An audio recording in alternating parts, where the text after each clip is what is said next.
Olá, gente, boa tarde, tudo bem?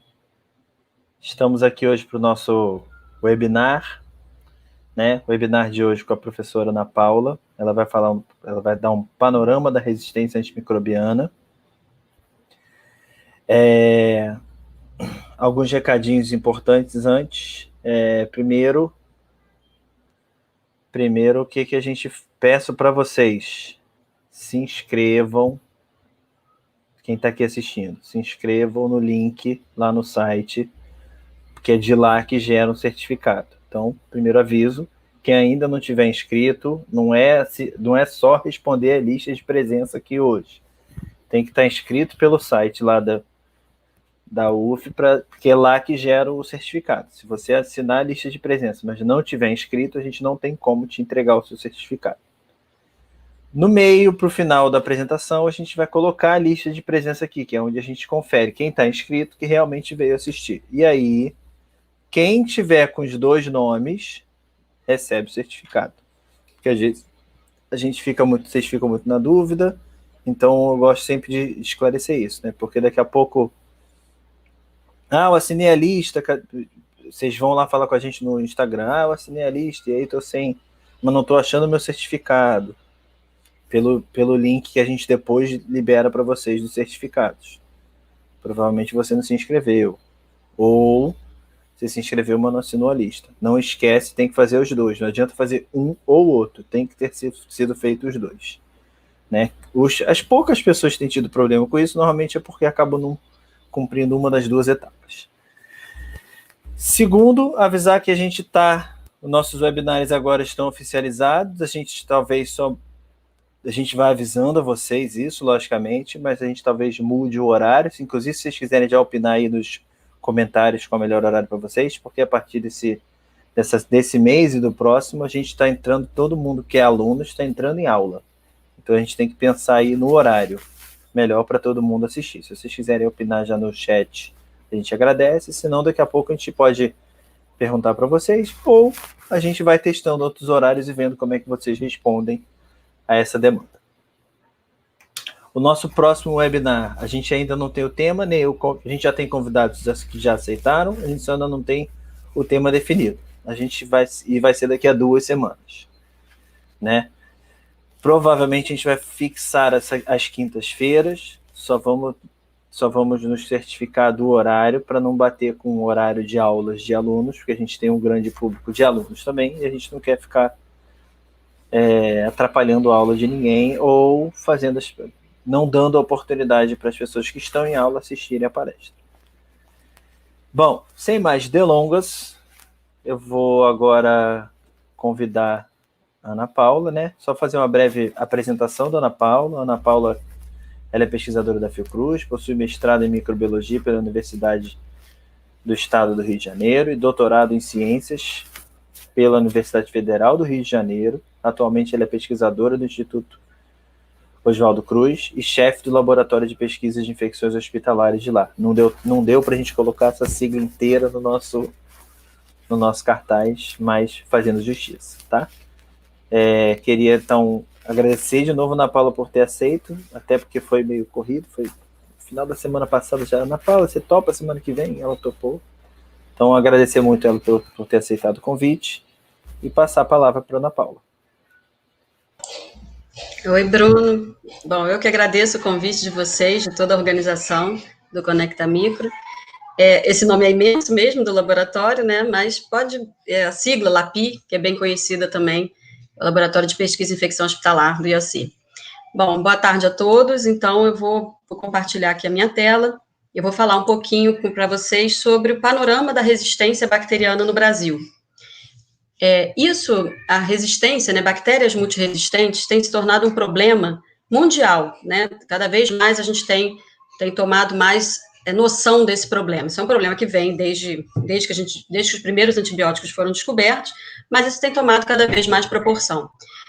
Aqui eu trouxe para vocês mostrando um dado do CDC, que tem uma estimativa que cerca de 35.900 pessoas morram por doenças, por infecções causadas por micro-organismos multiresistentes, por ano, isso nos Estados Unidos. Isso aqui é um estudo bastante interessante também, que foi publicado em 2014. Na verdade, foi feito por economistas no Reino Unido, que fizeram uma previsão. Então, isso é uma estimativa, né, baseado na estimativa, que é uma estimativa subestimada, né, da taxa de bactérias multiresistentes, das infecções por bactérias multiresistentes.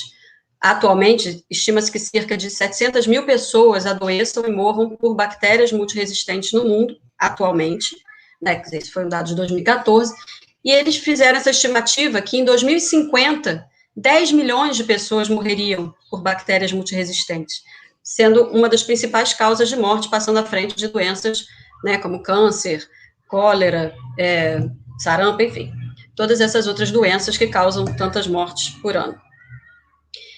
E nisso, então, a OMS lançou em 2015 um plano de ação global de combate à resistência aos antibióticos. Isso foi numa reunião na ONU, em 2015, onde vários países estiveram presentes, inclusive o Brasil, e esses países presentes se comprometeram a fazer o seu plano de ação nacional de combate à resistência.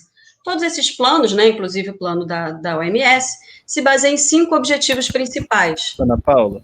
Oi? Deixa eu só te interromper rapidinho, porque eu acho que a gente está vendo você e não está vendo sua tela. Ai, meu Deus. Ué, eu tô aqui. Claro, desculpa. Olha só. Isso é um problema, eu não estava compartilhando. Está online, não tem jeito. É isso aí. Essas coisas vida real, gente. Viver online é isso, ó. Ai, gente, tá bom, desculpa gente. mesmo. Imagina, Foi agora? Que isso. Agora apareceu? Tá lá, tá ótimo. Isso aí. Me empolguei, fui embora, crente como se eu estivesse dando uma aula presencial. Desculpa. Voltando então, né? É o vício.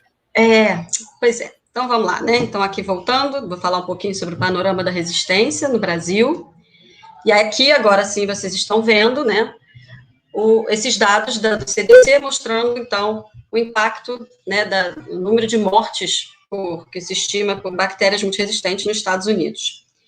E aí esse estudo que eu falei, repetindo então, é um estudo que faz mostrando que atualmente cerca de 700 mil pessoas morrem por ano por infecções por bactérias multiresistentes, e eles fizeram uma previsão para 2050 que teria 10 milhões de mortes por ano por bactérias. Isso é uma estimativa, óbvio, se a gente seguir o caminho que a gente está hoje, a gente chegaria em 2050 com em torno de 10 milhões de mortes por ano por essas bactérias. Isso, então, como eu falei, a OMS lançou em 2015 um plano de ação global, né, que tem 5 objetivos principais, e os países que estavam naquela reunião que eu falei, na ONU, inclusive o Brasil, fizeram o seu plano de ação nacional, que tem várias frentes. O Plano de Ação Nacional Brasileiro, ele tem a parceria de vários ministérios, Ministério da Saúde, Ministério do Meio Ambiente, Agricultura, Cidadania, Educação, enfim, Anvisa, Ciência e Tecnologia. Então, vários ministérios estavam juntos na elaboração desse plano nacional e espero que esteja sendo tocado da melhor forma possível.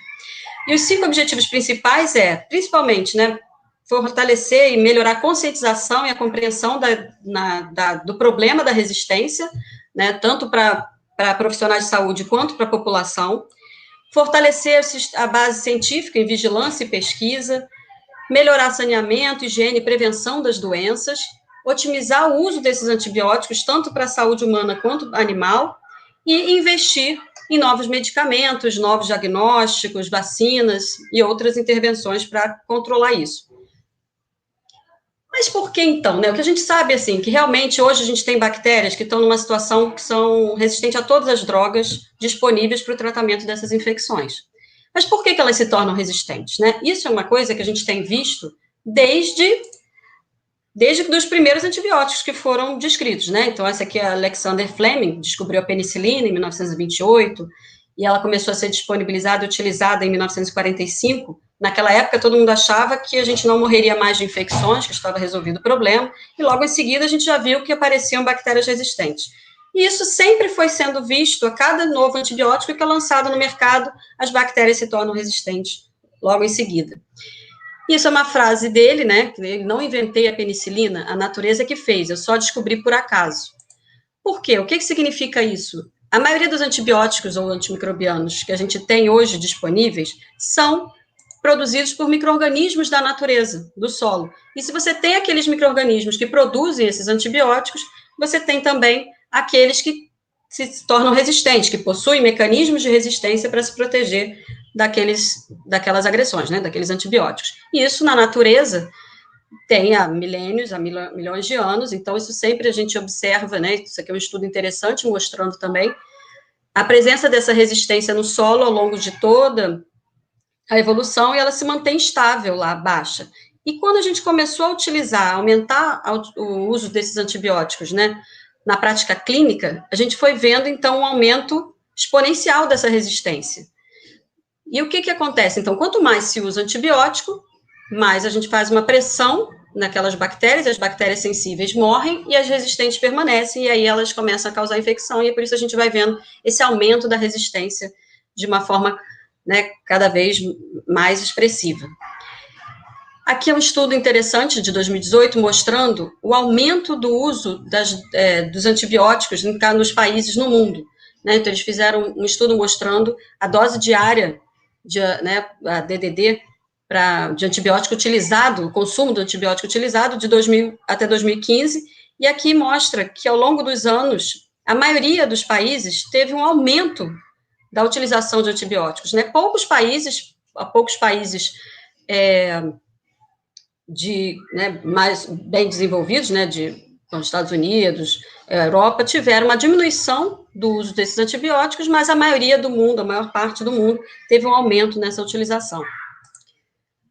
E aí, qual é o problema? O problema está isso é uma coisa também que veio vindo ao longo dos anos, essa consciência, né? A gente sempre achava que o problema estava lá só dentro do hospital, os problemas das bactérias que causam infecções relacionadas à assistência em saúde, antigamente chamadas de infecções hospitalares. Então, era só lá? É só lá o problema?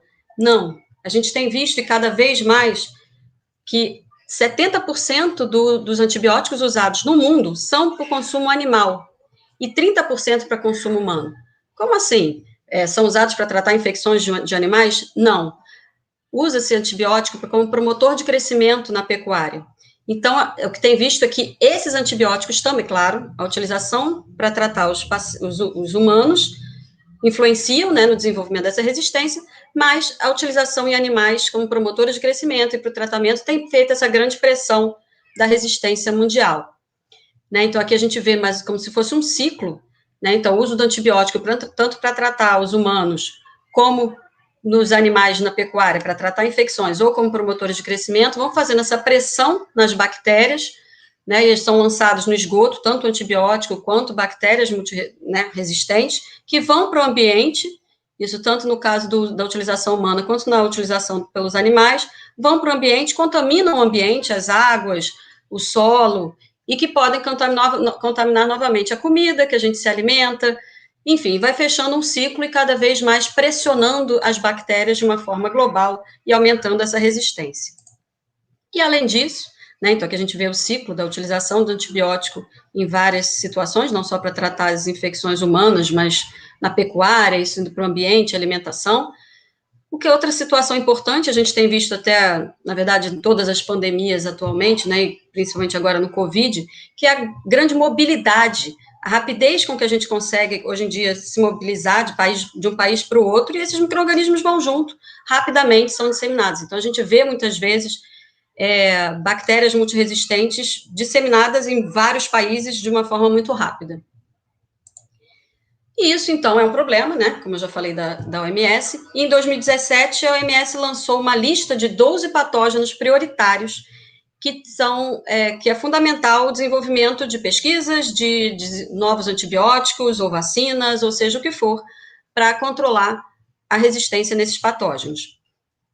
Dentre esses 12 patógenos, tem micro-organismos que causam infecções comunitárias, né? Como infecções respiratórias, infecções intestinais, doenças sexualmente transmissíveis, mas o de prioridade crítica são aqueles que causam infecções relacionadas à assistência à saúde, principalmente os gram-negativos, como a Cinetobacter baumannii, Pseudomonas aeruginosa, que são 2 bacilos gram-negativos não fermentadores, e as enterobactérias, né, que são uma das principais causadoras de infecções em humanos, né, dentre os gram-negativos. E a prioridade crítica são esses grupos de gram-negativos resistentes aos carbapenemas, Normalmente, quando essas bactérias se tornam resistentes aos carbapenemas, elas já são resistentes a todas as outras. Todos carbapenemas são beta-lactâmicos, como, por exemplo, a penicilina, né? Mas é um antibiótico de um espectro de ação muito maior, resistente a praticamente todas as beta-lactamases produzidas pelas bactérias. Mas quando a bactéria se torna resistente a essas drogas, normalmente ela é resistente a todos os outros beta-lactâmicos e a várias outras drogas também, como aminoglicosídeos, fluoroquinolonas. Então, ela se torna multiresistente, muitas vezes pan-resistente, né? Resistente a praticamente todas as drogas. E a resistência, então, eu vou falar muito, vou mostrar os dados que a gente tem, a situação que a gente tem hoje em relação a esses 3 grupos de bactéria, né? Essas 2 espécies e as enterobactérias. Mas só para situar, a resistência aos carbapenemas, ela pode ser, as bactérias podem produzir diferentes mecanismos de resistência a essas drogas, mas o principal deles, com maior importância epidemiológica, é a produção de beta-lactamases, ou seja, enzimas que hidrolisam os carbapenemas, que a gente chama vulgarmente de carbapenemases. Essas enzimas, elas atuam, então, hidrolisando e inibindo, inativando o carbapenema e muitas vezes todos os outros beta-lactâmicos também. Então, aqui só para a gente olhar, existem várias enzimas, isso aqui até está desatualizado, é só para dar uma exemplificada, várias enzimas carbapenemases de diferentes classes moleculares, e elas têm um perfil, né, de substratos, elas agem sobre diferentes beta-lactâmicos, mas a maioria age sobre todos os beta-lactâmicos, ou, como, por exemplo, só as metalo-beta-lactamases não agem sobre o Astreonam, que é um monobactâmico, mas, enfim, inviabiliza praticamente todos os beta-lactâmicos. E existe uma associação, que, como eu mostrei vocês olharem aquela figura anterior, existem 3 classes principais de carbapenemases. As classe A, que é a mais importante é a KPC, que a gente vai falar, a classe D, que são as oxacilinases, e classe B, ou metalo-beta-lactamases, que tem como uma das mais importantes a NDM, VIM, INP, que eu vou mostrar depois. E o que a gente vê em relação à disseminação dessas enzimas com as espécies bacterianas, a gente vê no mundo inteiro uma certa associação. A gente vê o Acinetobacter baumannii, ele pode ter qualquer uma dessas enzimas, mas você vê uma grande disseminação do Acinetobacter baumannii carreando enzimas de classe D, oxacilinases, a Pseudomonas aeruginosa carreando metalo-beta-lactamases, e as enterobactérias, principalmente Klebsiella pneumoniae, carreando as três tipos, pode ter qualquer uma dessas enzimas beta-lactamases, dessas carbapenemases. Então, para situar um pouquinho os dados também que eu vou dar, o Laboratório de Pesquisa em Infecção Hospitalar, que é o laboratório que eu sou chefe lá no IOC, nós somos parte da rede analítica de resistência microbiana da Anvisa, e a gente faz essa vigilância da resistência, nós fazemos a investigação dos mecanismos de resistência das bactérias que causam infecções hospitalares, infecções humanas. E então, os laboratórios centrais de saúde pública de diferentes estados mandam amostras bacterianas para o nosso laboratório para a gente confirmar o mecanismo de resistência, confirmar o perfil de resistência e muitas vezes para fazer avaliação de surtos. Então, a gente faz essa detecção fenotípica e molecular, também a gente faz treinamento técnico para os LACENs, pesquisa nessa área, e a gente tem a coleção de culturas de bactérias de origem hospitalar, que fica lá no nosso laboratório, e a gente fornece cepas também. Bom, então, ao longo de todos esses anos, a gente recebeu amostras representativas de praticamente no Brasil inteiro, né? Então, ao longo de todos os anos, a gente vai recebendo amostras, principalmente gram-negativas, mas a gente recebe também enterococos e um pouquinho de estáfilo, mas a maioria são os gram-negativos. E aí o que eu vou falar, então, vou mostrar um pouquinho como é que foi acontecendo essa resistência, o perfil de resistência no mundo e no Brasil, que o Brasil, na verdade, enfim, tudo que a gente vê sempre isso acontecendo de uma forma global, né, como eu já falei, no Brasil também. Então, o primeiro problema em relação à resistência aos carbapenemas foi a Pseudomonas aeruginosa, né, no final dos anos 2000, ela foi se tornando resistente e a taxa se mantém em torno de 40%. Isso aqui são dados do sistema do Centric, que é um sistema de vigilância que monitora a resistência em diferentes países. Então, eles compilam dados de resistência de vários países e publicam, né, esses dados. Então, isso aqui é até um dado mais antigo, de 2012, com dados da América Latina. E aí a gente via esse aumento, na verdade, a Pseudomonas aeruginosa, já antes do final da década de 2000, ela já tinha uma taxa alta de resistência aos carbapenemas, e ela veio se mantendo. Aqui são dados da Anvisa, né, a Anvisa monitora também as infecções primárias de corrente sanguínea de pacientes internados, hospitalizados em UTI. Então, ela tem tanto de pacientes adultos, se vocês entrarem no site da Anvisa, vocês vão conseguir olhar os boletins, e você vê os dados separados por tipos de pacientes, mas normalmente de infecções primárias de corrente sanguínea. E aí aqui os dados de resistência em Pseudomonas aeruginosa ao longo dos anos, a gente vê também que essa taxa se mantém em torno de 40%. Isso é uma taxa muito alta, porque inviabiliza o tratamento dessas infecções com carbapenemas, que são importantes antibióticos para tratar infecções por micro-organismos gram-negativos e infecções hospitalares, né, infecções relacionadas à assistência de saúde, e uma taxa muito alta inviabiliza muitas vezes o tratamento dessas infecções. Aqui é um estudo que a gente fez nessas amostras que a gente recebeu ao longo dos anos de Pseudomonas aeruginosa, né? Então, a gente fez um estudo de amostras de 95 até 2015, então a gente analisou o perfil de resistência, tipagem molecular, para ver os clones que estavam, a gente viu e os genes de resistência, e a gente vê realmente um aumento dessa resistência a praticamente todos os antimicrobianos testados ao longo dos anos, né? Então, principalmente acentuando mais para o final, no início dos anos 2000. Na Pseudomonas aeruginosa, o principal mecanismo de resistência aos carbapenemas são mutações numa porina que ela tem, que é uma porina, aquela proteína de membrana externa, que fica na membrana externa da Pseudomonas aeruginosa e que permite a entrada desses antibióticos. E essa Pseudomonas ela pode sofrer mutações, modifica essa porina e o carbapenema não consegue mais entrar. Esse é o mecanismo mais comum. Mas ela também tem carbapenemases, e isso tem grande importância, a gente vai ver aqui mais para frente, e principalmente são as metalobeta-lactamases, tem relatos descritos no mundo inteiro, né, como o IMPVIN, que foram as primeiras metalobeta-lactamases descritas, carbapenemases desse tipo, e a SPM1, que a gente vai ver mais para frente.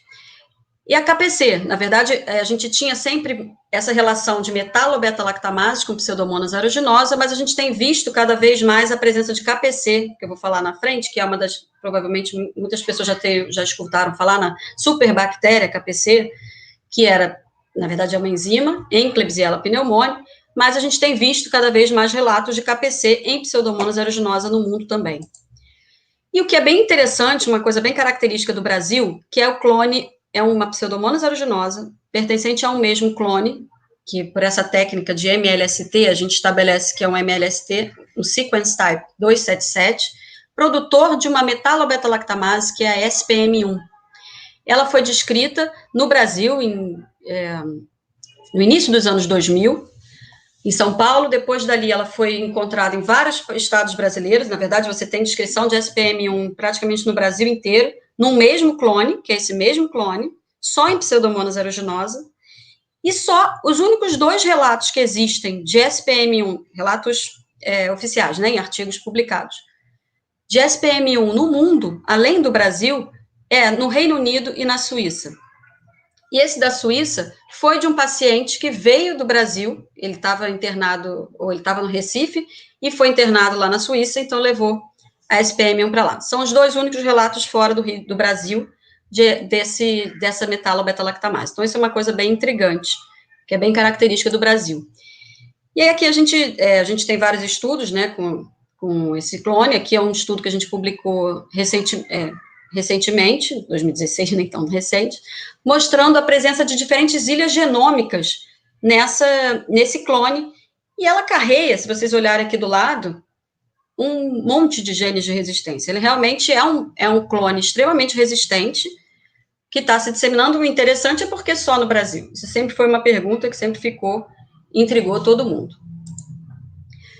E aqui os dados que a gente tem, né, como eu falei, a gente recebe amostras de diferentes LACENs, laboratórios centrais, que na verdade receberam de hospitais dos seus estados, e encaminham para o nosso laboratório para a gente identificar o mecanismo de resistência. Então, aqui eu só trouxe até 2019, porque os dados de 2020, ainda mais com essa pandemia, ficou um pouco confuso para a gente compilar esses dados, então eu trouxe o que eu já tinha que era de 2013 a 2019. Mas, enfim, mostra bem a realidade do que a gente vive. A maioria das amostras, então, são negativas para carbapenimases, né, em pseudomonas. E a gente tem, então, a SPM, KPC, que cada vez nesse ano, então, a gente teve um monte de KPC também em pseudomonas, e VIM e INP. Então, a gente tem isso espalhado pelo Brasil, em diferentes estados, pseudomonas carregando essas carbapenimases. E aqui interessante também que a gente viu a mudança do perfil de carbapenimases em pseudomonas aeruginosa, né, ao longo dos anos. Então, a gente via a SPM como sendo a principal carbapenemase no início, lá em 2013, 14, 15, e você vai vendo a diminuição da presença dessa carbapenemase e o aumento de outras carbapenemases, como a KPC e a VIM, principalmente. Então, a gente vai vendo uma mudança de perfil de carbapenemases nesse grupo de bactérias. E depois das pseudomonas aeruginosas, né, que foram os primeiros problemas em relação à resistência aos carbapenemas, vieram os Acinetobacter, e hoje eles são um grande problema dentro dos hospitais. Agora, então, com Covid, eles estão fazendo a festa nos pacientes internados, então, e extremamente resistentes. Naquele estudo, né, do Centro, você vê que a resistência aos carbapenemas começou um pouco depois da pseudomonas, mais no início dos anos 2000, mas a taxa de resistência aumentou absurdamente. Hoje a gente tem, no estudo da Anvisa, a gente vê taxas de 70%, 80% de resistência aos carbapenemas, ou seja, praticamente todas as amostras de Acinetobacter, principalmente Acinetobacter baumannii, resistentes aos carbapenemas. Ou seja, não tem como mais tratar com esse antibiótico essas bactérias. E o principal mecanismo de resistência aos carbapenemas em Acinetobacter são as oxacilinases. Ele tem, claro, outras carbapenemases descritas, o principal mecanismo é a produção de carbapenemases, mas principalmente o grupo das oxacilinases, e principalmente, você tem diferentes oxacilinases espalhadas, mas principalmente o grupo da OXA23. Esse aqui foi um estudo que a gente fez com 155 amostras que tinham sido isoladas em 2008 a 2011, né, em diferentes estados brasileiros, todas produtoras dessa OXA23, e a gente viu a presença de alguns clones, né, alguns grupos clonais espalhados pelo Brasil. Muitos desses clones são também clones epidêmicos mundiais que carregam essa OXA23 e que também são associados à disseminação de resistência aos carbapenemas em Acinetobacter baumannii. E aqui os dados, né, do LAPI, realmente a maioria esmagadora das amostras de Acinetobacter carregam essa carbapenemase, a OXA23. A gente tem também outros tipos de oxacilinases, KPC, NDM, mas a maioria realmente é OXA23. Então, a gente vê uma característica, bem como eu mostrei lá no início, a gente vê isso também aqui no Brasil, né? Então, Acinetobacter muito relacionado a oxacilinases, as pseudomonas relacionadas a metalobeta-lactamase, mas a gente já está vendo um aumento das KPCs em pseudomonas aeruginosa, e as enterobactérias que vieram depois, a resistência aos carbapenemas. Até vou contextualizar uma coisa interessante, assim, porque por que agora o problema das carbapenemas, né, a resistência aos carbapenemas hoje é um problema? Na verdade, na década de 70, 80, surgiram as ESBLs, que são as beta-lactamases de espectro ampliado, principalmente nas enterobactérias, que causavam resistência às cefalosporinas, penicilinas e cefalosporinas, que são beta-lactâmicos de um espectro menor do que as carbapenemas. E aí, para tratar, elas começaram a se espalharam muito dentro dos hospitais, depois fora, infecções comunitárias, é muito comum hoje em dia infecções urinárias por Escherichia coli, produtora de SBL, apareceu no ambiente, enfim, elas foram se espalhando, e para tratar essas infecções, né, principalmente infecções hospitalares por bactérias produtoras de SBL, começou a se utilizar muito os carbapenemas.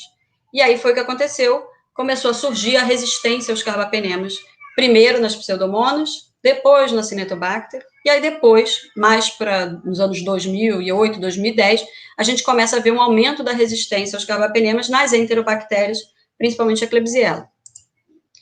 E aqui são dados, então, da Anvisa, né, das infecções primárias de corrente sanguínea. A gente vê, então, a taxa em E. coli, Enterobacter ainda, E. coli mais baixa, Enterobacter já maior, e em Klebsiella pneumoniae a gente já vê essa taxa crescente de resistência aos carbapenemas e um nível bastante significativo, em torno de 40%, 44% de resistência aos carbapenemas. E a resistência aos carbapenemas e enterobactérias realmente é pela produção de carbapenemases. Claro que tem outros mecanismos, mas a maioria delas produzem carbapenemases, só que elas podem ter diferentes carbapenemases. E elas estão espalhadas pelo mundo, né, as principais KPC, NDM e OXA, que eu vou mostrar um pouquinho para vocês como é que é isso. Então, o primeiro problema, né, em enterobactérias que surgiu foi a produção de KPC, que é, como eu falei, foi aquela superbactéria KPC, que a mídia chamava, né? Ela foi descrita em 2001, mas era uma amostra, na verdade, de 96, que foi descrita nos Estados Unidos, e hoje ela é endêmica em alguns países, como, por exemplo, Brasil, Estados Unidos, China, são endêmicas, a KPC está endêmica, em outros países, ou seja, ela tem no mundo inteiro, em alguns lugares ela é endêmica, em outros casos esporádicos ou apenas alguns relatos. E o que foi interessante em relação à KPC é que foi observado, a KPC está espalhada não só em Klebsiella, em outras enterobactérias, não fermentadores, como a Pseudomonas também, mas a gente tem a participação de um clone, ou de um grupo clonal, muito importante, que tem sido observado disseminando a KPC pelo mundo inteiro. Primeiro começou nos Estados Unidos, depois na Europa, e a gente tem esse clone, eu vou mostrar aqui para vocês, aqui no Brasil também. Então, a gente vê a participação dele como um importante disseminador dessa resistência. Então, a KPC no Brasil foi descrita em 2009, né, de uma amostra de 2006, depois teve relatos no Rio de Janeiro, e aí a gente viu depois um boom, que foram relatos em vários estados brasileiros, né, que foi um grande surto, né, de KPC no Brasil, foi quando a gente descobriu que ela estava espalhada aqui no Brasil, em diferentes espécies. E a gente, nessa época, então, quando recebeu milhões de amostras para a detecção da KPC e para investigação, e a gente publicou um artigo com esses dados. Então, a gente fez a tipagem molecular dessas amostras, todas eram produtoras de KPC2, eram 113 amostras de diferentes estados, e o que a gente viu, tem clones diferentes, mas tinha naquela época 3 clones que estavam espalhados em diferentes estados, que é o ST11, o ST437 e o ST340. Esses 3, eles fazem parte desse complexo clonal 11, ou complexo clonal 258, que é aquele que eu mostrei anteriormente, que foi descrito nos Estados Unidos e encontrado em vários países. Atualmente, o próprio clone 258 também já foi encontrado aqui no Brasil, também a gente tem encontrado uma certa frequência. Então, ou seja, é um complexo clonal que que é importante na disseminação desse gene de resistência no mundo inteiro. Isso são coisas bem interessantes que a gente vai vendo, que realmente existe essa associação, né? Muitas vezes a gente vê essa associação... Ai, desculpa, a gente travou, vocês estão me ouvindo?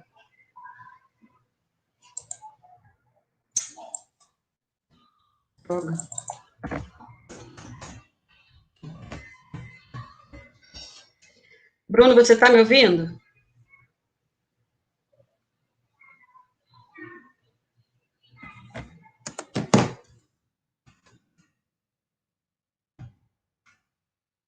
Desculpa, gente, só um minuto.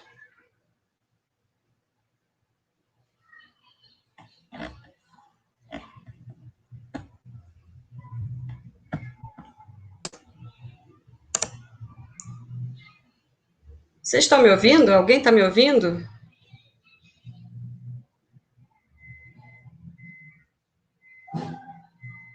Bruno, você está me ouvindo? Alguém me responde, por favor, aí, que eu não sei se eu estou sendo escutada aqui.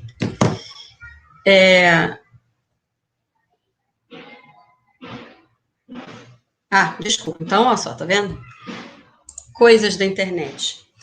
Então, depois disso, né, então todos esses clones espalhados no Brasil, e a gente viu a participação desse clone, o que a gente viu acontecer em relação à KPC aqui no Brasil também. Então, como eu mostrei na SBL, que ela começou no ambiente hospitalar, e a gente foi encontrando infecções comunitárias, e depois no ambiente, a gente começou a investigar, será que a KPC também está indo para o ambiente? E realmente a gente viu. Então, a gente viu depois a KPC no esgoto hospitalar, já tem relatos, então, nas praias.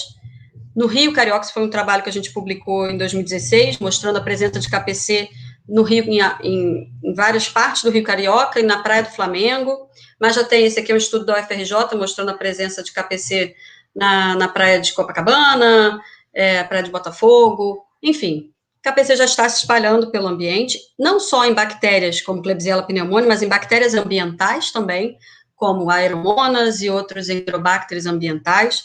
Então, ou seja, ela está se espalhando e ficando nesse ambiente, né?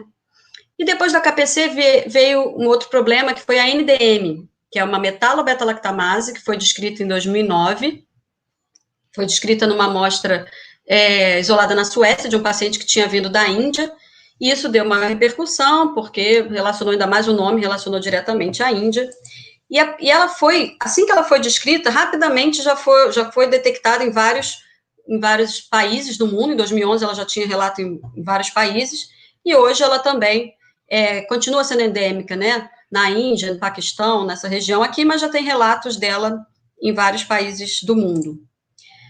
E o que é diferente da KPC, que a KPC é muito associada, sim, está em diferentes espécies, mas ela tem uma grande associação com Klebsiella pneumoniae, com aquele clone que eu falei, né, com complexo clonal. A NDM não, a NDM ela é bem pulverizada em diferentes espécies bacterianas, tanto a Acinetobacter quanto Enterobacterias, não tem nenhum clone prevalente, a gente tem visto cada vez a presença de NDM em clones daqueles que fazem parte daquele complexo clonal 11, mas, enfim, tem vários clones diferentes também. No Brasil, os primeiros relatos foram em 2014, em amostras do Rio Grande do Sul, né, de Providência Retigueri, depois de Enterobacter. E aqui é um estudo que a gente publicou recentemente, mostrando, né, todas as amostras de NDM que a gente foi recebendo ao longo dos anos, e a gente foi vendo realmente um aumento da presença de NDM ao longo dos anos, mas em diferentes espécies também, principalmente de enterobactérias. E também, NDM também já está sendo encontrado no ambiente. Então, naquele estudo que a gente fez, que eu publiquei, que eu falei, que a gente estudou amostras do Rio Carioca, no Rio Carioca a gente não achou NDM, só achou KPC, mas a gente tinha investigado também na Lagoa Rodrigo de Freitas, e nesse estudo a gente encontrou a presença do gene, né? Não encontramos bactérias produtoras de NDM, mas a gente detectou diretamente o gene da água da Lagoa Rodrigo de Freitas, e a gente encontrou KPC e NDM naquele local. Esse estudo da UFRJ também mostra a presença de NDM nesse clone prevalente, né, nesse clone epidêmico, que é do ST11, na Praia do Flamengo, então, ou seja, também está indo, essas bactérias vão pelo esgoto, vão para o ambiente, e muitas vezes permanecem lá. Né, a gente ainda não sabe, é muito difícil medir o impacto disso nas infecções comunitárias, porque muitas vezes a gente nem faz antibiograma para detectar isso, as pessoas começam a tratar muitas vezes antes, então você só vai ver quando aquilo já está muito pior. E depois uma outra carbapenemase em enterobactérias que veio, que em termos de importância e disseminação, primeiro a KPC, NDM e agora a OXA48, que na verdade é um grupo de enzimas que fazem parte do grupo da OXA48. Ela foi descrita em 2004, ela, na verdade, ela é bem prevalente, né? Ela tem a sua endemicidade na Índia, no norte da África, na Turquia, mas o resto são relatos esporádicos, alguns surtos. Na verdade, na Europa você tem bastante relato também sobre OXA48, e no Brasil, o que a gente tem, na verdade, na verdade, a gente tem pouquíssimos relatos sobre essa enzima aqui no Brasil, e uma variante dela, na verdade, que foi a descrição em 2014, que é a OXA370, em uma amostra de Enterobacter no Rio Grande do Sul, e depois essa disseminação, que a gente viu uma disseminação clonal dessa variante alélica aqui no Rio de Janeiro, né, no mesmo clone em diferentes hospitais. E tem mais pouquíssimos relatos ainda sobre essa enzima aqui no Brasil. Em termos de frequência, de prevalência, realmente, a maioria das enterobactérias, né, da ordem Enterobacterales, né, que inclui todas as enterobactérias, a KPC é a mais prevalente, a carbapenemase, depois vem a NDM e a OXA48, bem menos, e pouquíssimas INP ou VIM. E o que aconteceu? Então, tá bom, já mostrei um problemão, isso disseminado no mundo inteiro, produção de carbapenemases no mundo e no Brasil, que a gente tem uma alta taxa de resistência aos carbapenemas. Quando essas bactérias começaram a se tornar resistentes aos carbapenemas, a gente teve que voltar a utilizar drogas antigas, que eram as polimixinas, porque não tinha outra opção de tratamento. As polimixinas, na década de 80, a sua utilização foi praticamente abandonada, porque ela tem algumas reações, né? Ela é nefrotóxica, neurotóxica, então começou a não se utilizar, como tinham outras, tinham as cefalosporinas, os carbapenemas, outros antibióticos mais potentes, né, tão potentes quanto, e com menos toxicidade, esses antibióticos pararam de ser utilizados. Só que com o surgimento das carbapenemases, o aumento da resistência aos carbapenemas, a gente teve que voltar a utilizar as polimixinas para tratar as infecções humanas. E aí, agora, o que a gente tem visto é a resistência a essas drogas, né? E aí, assim, hoje, realmente, a gente tem situações onde você não tem tratamento, bactérias, principalmente de origem hospitalar, que não tem nenhuma opção de tratamento. Aqui, então, um estudo feito com as amostras de São Paulo, foi mais de 3.000 amostras testadas, e a gente vê a relação da resistência aos carbapenemas, então aqui são Klebsiella pneumoniae, resistentes aos carbapenemas, e aqui a taxa de resistência às polimixinas nessas bactérias que já eram resistentes aos carbapenemas. Então, a gente vai vendo realmente um aumento ao longo dos anos da associação dessas duas resistências, né? E esses aqui são os dados do LAPI. A gente começou a fazer de rotina para todas as amostras que a gente recebe a MIC para polimixina a partir de 2019. Então, aqui a gente já tem alguns dados de 2020, mas eu não consegui ainda trazer aqui para vocês. Mas, enfim, é mais ou menos esse percentual, ou seja, das enterobactérias, Klebsiella pneumoniae e Enterobacter, mais de 50% das amostras que a gente recebe já são resistentes à polimixina. Lembrando que as amostras que a gente recebe são bactérias já resistentes, normalmente resistentes aos carbapenemas, né, que é para identificação de mecanismos de resistência. Então, a gente já vê uma alta taxa de resistência também às polimixinas, não só em alta taxa em enterobactérias, mas a gente também vê já alguma coisa em pseudomonas e bem menos em acinetobacter.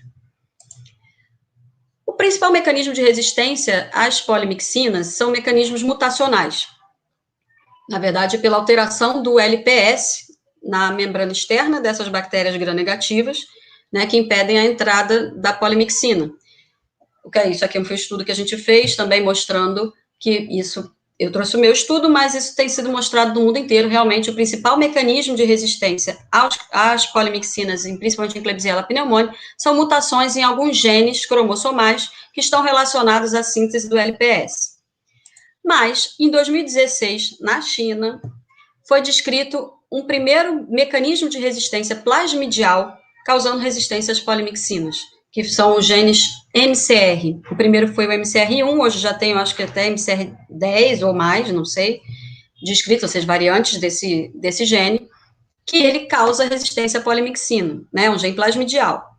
E esse relato, né, desse primeiro relato, ele já tinha encontrado em diferentes províncias da China, em amostras ambientais, amostras de animais e amostras humanas.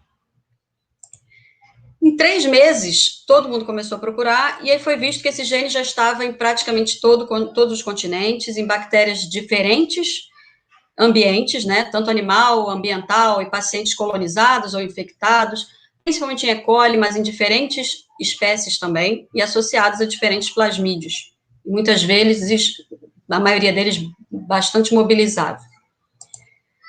No Brasil, os primeiros relatos também foram em 2016, então, primeiro a gente viu...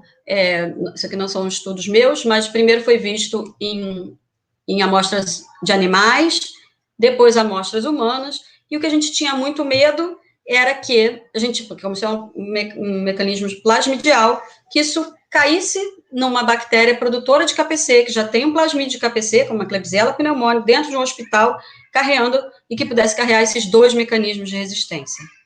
E óbvio que isso ia acontecer, e aconteceu.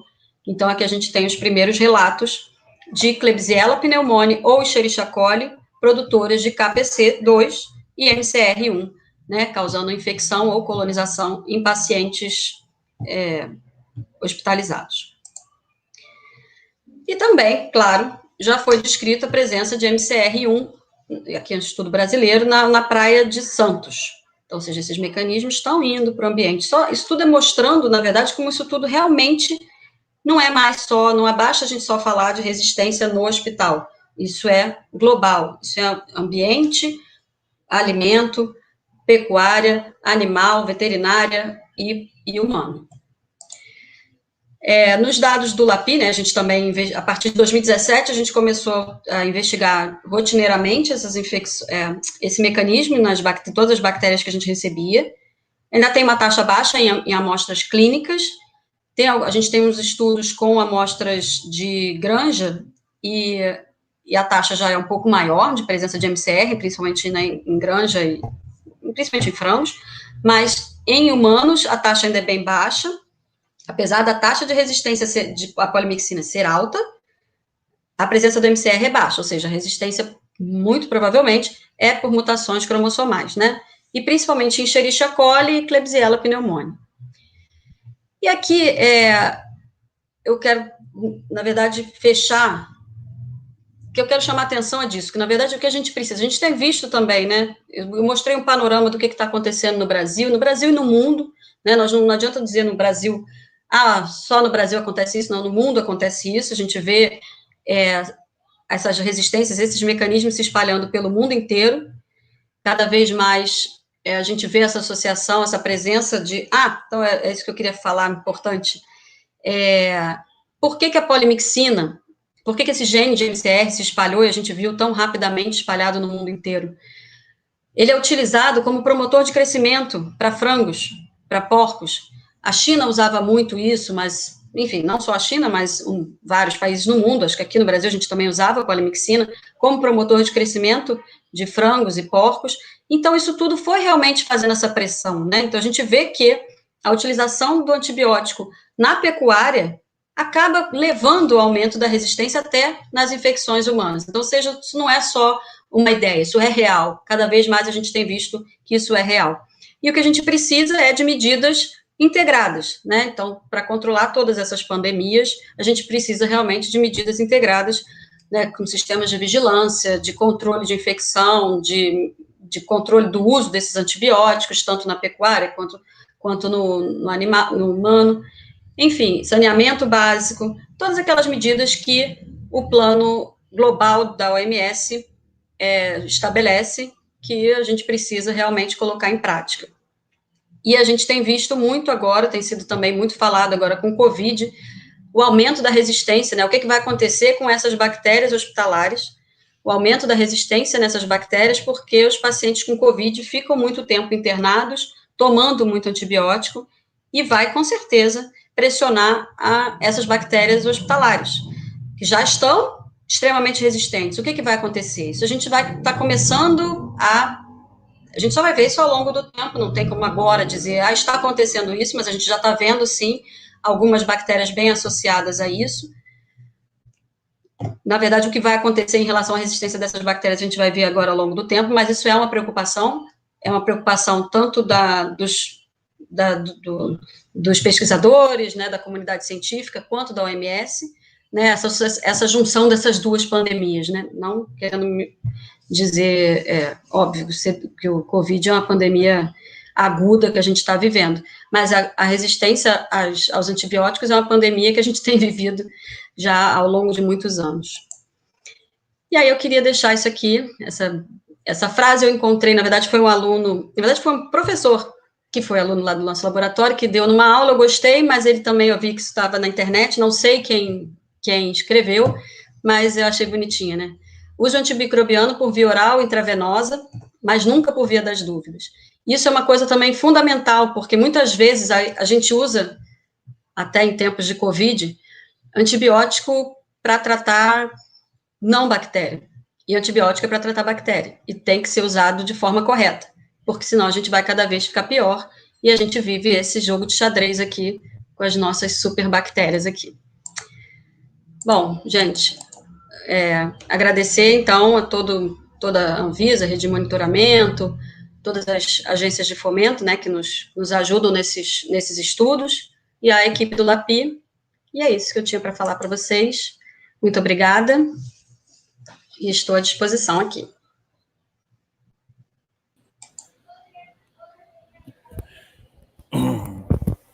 Excelente palestra.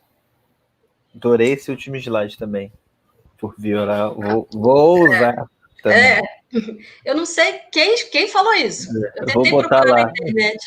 Em tempos que a gente tem que dar crédito para todo mundo, né? Online, direitos autorais. A gente bota lá, autor desconhecido. Eu fiquei bem preocupada, exatamente, tentei procurar, mas eu achei só na internet e, na verdade, assim, em apresentações de pessoas aleatórias que não sei quem falou. Mas a gente... Muito legal, Ana Paula. A gente tem a só agradecer por você ter aceitado. Excelente palestra. Eu adoro o tema, sou suspeito para falar. Eu também. Então agora a gente teve algumas perguntas, não foram tantas não, acho que o povo está inibido, mas daqui a pouco acho que eles se soltam. Mas aí a gente vai começar então com as poucas que tem. O pessoal vai colocar aqui para a gente na tela, e fica fácil. A Gabriela Almeida. Há evidências que bactérias gram-negativas teriam uma facilidade maior em adquirirem mecanismos de resistência em comparação às bactérias gram-positivas? É diferente, realmente, assim... Os gram-negativos, eu acho que eles fazem mais conjugação, mais fácil do que os gram-positivos, sim. O que a gente fala muito também é de beta-lactamases, né? Porque a gente sempre chama muita atenção da resistência aos beta-lactâmicos, porque são os antibióticos mais utilizados para tratamento das infecções no mundo, né? Tanto pela sua baixa toxicidade, pelo amplo espectro de ação. E as beta-lactamases são esses principais mecanismos de resistência e são super importantes, mais importantes nos gram-negativos. E que estão nos plasmídeos, e esses plasmídeos são extremamente disseminados entre os gram-negativos. Assim, claro, eu acho que isso é mais... Acho que a grande facilidade é por essa grande facilidade de transmissão de plasmídeos entre as bactérias gram-negativas. Né? Uhum. Vamos à próxima. O que explica a facilidade dos gram-negativos em apresentar resistência? O povo está gostando de perguntar por que gram-negativo é tão resistente. Bom, então, mais ou menos eu já falei aquilo, e ainda tem outra situação. Na verdade, não que os gram-positivos são extremamente resistentes, né? Eu não falei aqui dos gram-positivos porque o nosso laboratório trabalha mais com gram-negativos, mas a gente tem estafilococos resistentes a meticilina, vancomicina, enterococos resistentes à vancomicina. Isso eu estou falando dos que causam infecção. Mas você tem, por exemplo, na natureza, vários gram-positivos que são extremamente resistentes, mas aí agora vou ir para um lado para o outro. Por exemplo, os principais causadores, vou voltar. Os principais causadores de infecção em humanos são os gram-negativos, né? São as enterobactérias, estafilococos, os não fermentadores, como Pseudomonas acinetobacter e enterococos. Então, a gente acaba vendo, provavelmente, pela grande utilização de antibióticos para tratar essas bactérias, uma maior pressão nelas.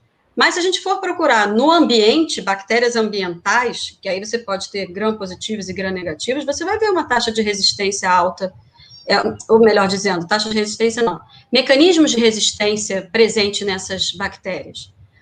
E aí os bacilos gram-positivos, a gente tem taxa de resistência, mas a gente quase não tem como medir isso, né? Porque a gente, quando fala de resistência, a gente tem que ter um parâmetro. Então, a gente usa o parâmetro dos manuais estabelecidos, né, pelo CLSI, pelo EUCAST, que são os manuais que estabelecem as normas para a gente dizer se uma bactéria é resistente ou não a uma determinada droga. Os bacilos gram-positivos, a gente não tem esses critérios. Então, muitas vezes, a gente nem sabe como é o perfil de resistência, de fato, dessas bactérias, entendeu? Entendi. Isso é um ponto importante, né? O padrão para a gente ter como avaliar, né? E a gente tem esse padrão nos gram-negativos, eles são os mais disseminados, são os maiores causadores de infecção em humanos mesmo, atualmente, né? Claro, tem o Staphylococcus aureus, que está sempre acima, mas eu acho que é por isso que a gente estuda mais essa resistência, entendeu? Porque eles estão sendo mais pressionados e a gente tem mais ferramentas para estudar. Uhum. Eu acho. Não, com certeza. Eu concordo com você. Gênero no migral. Assim, é isso. A gente tem muito mecanismo para estudar e até porque tem mais destaque, né? Eles causam mais infecção. Então a gente acaba estudando quem causa mais problema, né? Vamos à próxima pergunta. Ó, tá vendo? O povo começou a perguntar. Por que as enterobactérias são importantes na disseminação da resistência? Antes, deixa eu só botar uma pulga atrás da orelha, vou falar aqui, mas antes dessa história, o que é engraçado, a gente vê pouquíssima taxa de resistência nos streptococcus piógenes, né? Então, realmente, assim, voltando àquela história, por que o gram-negativo é mais resistente? Piógenes quase não tem resistência, pneumo tem um pouco, né? Streps em geral. Mas, enfim, voltando agora aqui, por que as enterobactérias são importantes na disseminação da resistência? Primeiro, porque elas são os principais gram-negativos causadores de infecção em humanos, tanto hospitalar quanto comunitária, né? Escherichia coli é a principal causadora de infecção urinária, e elas têm uma alta capacidade de disseminação plasmidial. Eu brinco, né? Eu sempre trato as minhas bactérias como minhas filhinhas, né? Então, certa intimidade para falar com elas. A gente se apega. Mas a Klebsiella pneumoniae, é muito promíscua. Ela dá, ela recebe, ela tem uma grande facilidade de adquirir e doar plasmídios, entendeu? Então, os elementos genéticos móveis, as enterobactérias têm milhões. Tem plasmídios, transposons, sequências de inserção. Então, tudo isso você encontra nelas. E elas, muitas vezes, elas conseguem trocar entre diferentes espécies, não só. O que muitas vezes a gente vê diferente, por exemplo, a Pseudomonas aeruginosa não consegue fazer tanta conjugação quanto as enterobactérias. A enterobactéria consegue conjugar muito mais fácil do que a Pseudomonas, do que o acineto. Então, eu acho que isso é a grande importância delas nessa disseminação da resistência. Uhum. Vamos à próxima. Quanto ao consumo de produtos de origem animal, de animais criados com... Quanto ao consumo de produtos de origem animal, de animais criados com promotores de crescimento, representa nesse panorama da resistência. O quanto consumo? Então, eu mostrei lá, né? Eu mostrei que existe uma estimativa de que 70% de todo o antibiótico usado no mundo seja para... minha cachorra, desculpa, gente. Normal, a vida real é isso. A gente online é isso. Agora há pouco meu vizinho estava em obra. Eu já estava assim, tomara que ele acabe cedo de furar a parede, porque senão vai ser alegria. Isso é uma beleza, né? Todo mundo participa agora da sua vida diária, né? Da vida de casa. Sei como é que meu filho não apareceu ainda aqui? Então, a minha está lá, também está por ali, dá para ouvir. Então, 70% de todo antibiótico usado no mundo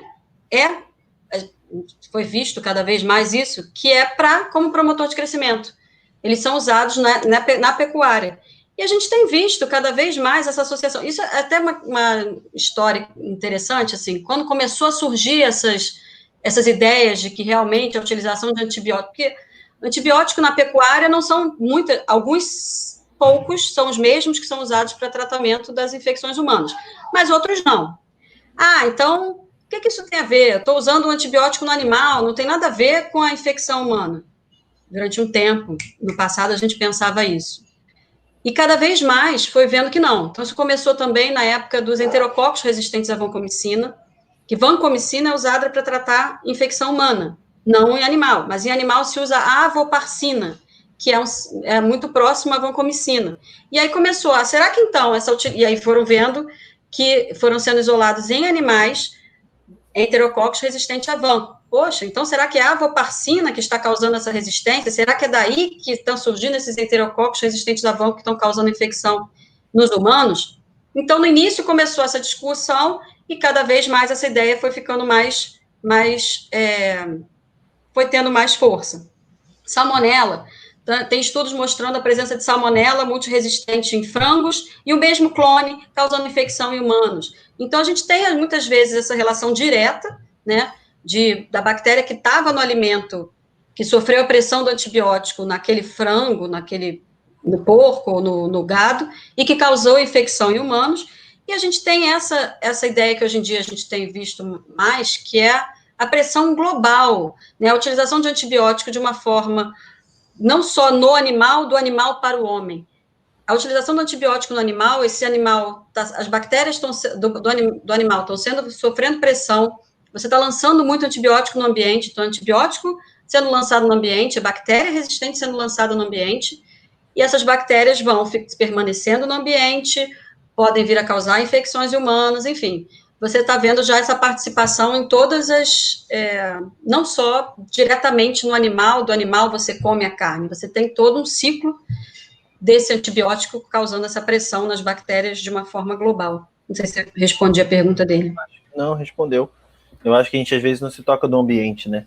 O ambiente, o terceiro pilar do One Health ali, a gente às vezes esquece dele. E o ambiente, então, é fundamental, porque a gente, no Brasil, saneamento básico do Brasil é ínfimo. O esgoto é lançado, muitas vezes, in natura, em um monte de lugar. E mesmo sendo tratado, que é esses dois estudos que a gente fez, um no esgoto, na verdade, a gente estudou o esgoto hospitalar de um hospital que tinha estação de tratamento. Então, ou seja, o esgoto era tratado e a gente analisou na saída e após a estação de tratamento. E aí, mesmo após a estação de tratamento, tinha Klebsiella, produtora de KPC, sendo lançada no esgoto, né, saindo da estação. Naquele outro estudo do Rio Carioca, o Rio Carioca, ele atravessa e antes dele chegar na Praia do Flamengo, ele tem uma estação de tratamento. E a gente analisou antes e depois. Claro, logo em seguida, depois da estação de tratamento, você tem uma grande baixa de bactérias, sim, né, você tem uma certa função, mas você não tira tudo. E os genes de resistência, as bactérias resistentes, por mais que tenha uma, duas, ou tenha poucas, elas conseguem se permanecer no ambiente e se espalhar ali novamente. Então, a gente continuou vendo, mesmo depois da estação de tratamento. Né? Então, isso, além elas passam, não só a estação de tratamento resolve esse problema. Só a título de curiosidade, hoje em dia está, pelo menos aqui no Brasil, a gente está caminhando bem para essa utilização de antibióticos em produção animal. Tá o quê? A gente está caminhando bem. A gente agora tem só 2.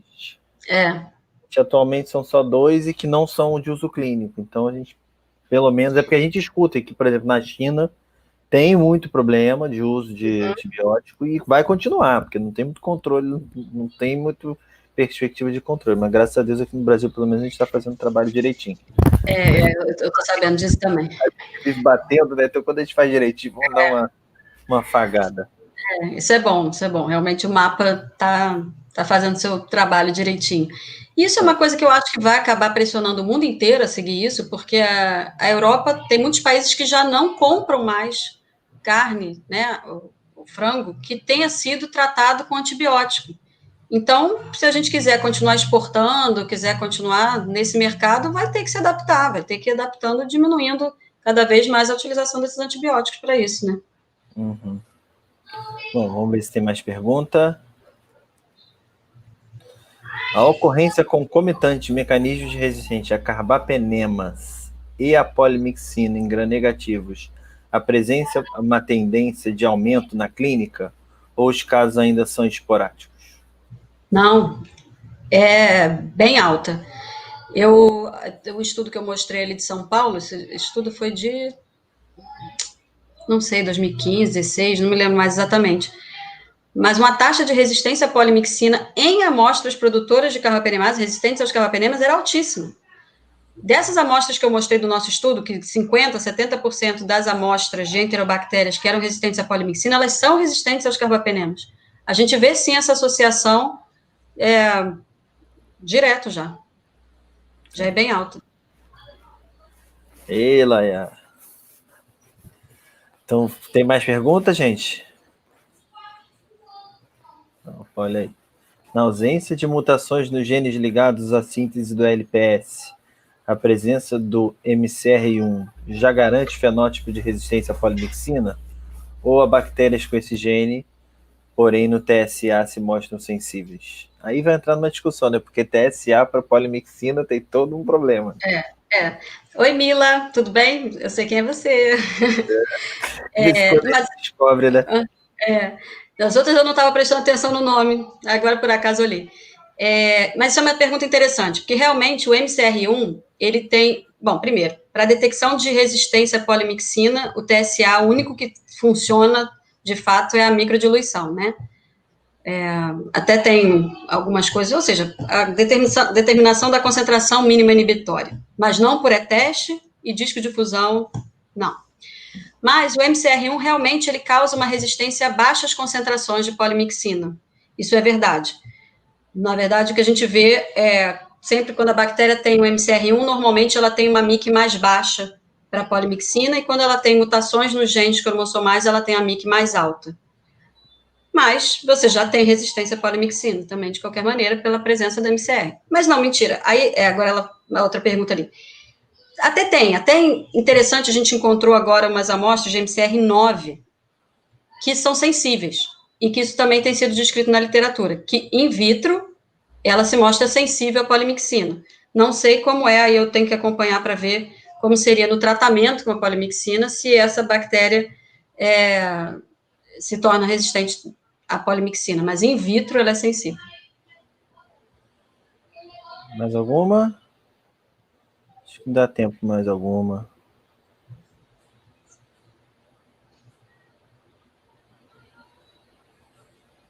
Então, pelo jeito, eu acho que não. Essa foi a última pergunta, gente? Então tá bom. Ó, a Mila também falou assim, oi, professora, tudo bem? A gente acaba não fica vendo aqui, acabo que eu abro 2 páginas. Então ela tá ali, ó. Tá te mandando um abraço e um beijo. Um beijo. Então, gente, já que a gente acho que conseguiu encerrar as perguntas todas, lógico, se tiverem mais perguntas que não tenham sido respondidas aqui, manda pra gente lá no Conecta, a gente manda pra Ana Paula responde e a gente devolve para vocês. Então, de novo, assim, agradecer todo mundo que ficou aqui até o final para assistir. Essa palestra foi excelente. Não é minha praia, mas não é, né? Porque eu fico nos gram positivos, então adoro ver palestras dos gram negativos para aprender e me atualizar. Então, a gente podia ter feito uma dobradinha. Você falava dos gram positivos, eu falava dos gram negativos. Qualquer dia a gente junta. Mas muito obrigado, Ana Paula, por ter topado. Foi excelente a palestra. Só elogios aqui. Esses eu posso te falar, que estou assim, vários elogios. Excelente palestra, ótima palestra, muito bom. Obrigada, então, gente. Obrigada. Que bom. Tá bom? Então, te agradecer a todo mundo, gente. E até a próxima. Obrigada mesmo. Foi um prazer.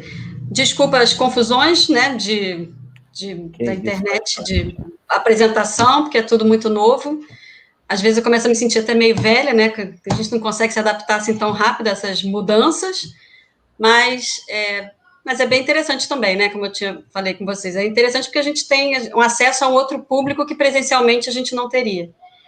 Então, obrigada mesmo, foi um prazer estar aqui com vocês. Estou à disposição, quem quiser entrar em contato comigo, estou à disposição. Tá ótimo, gente. Então tá. Até a próxima, povo.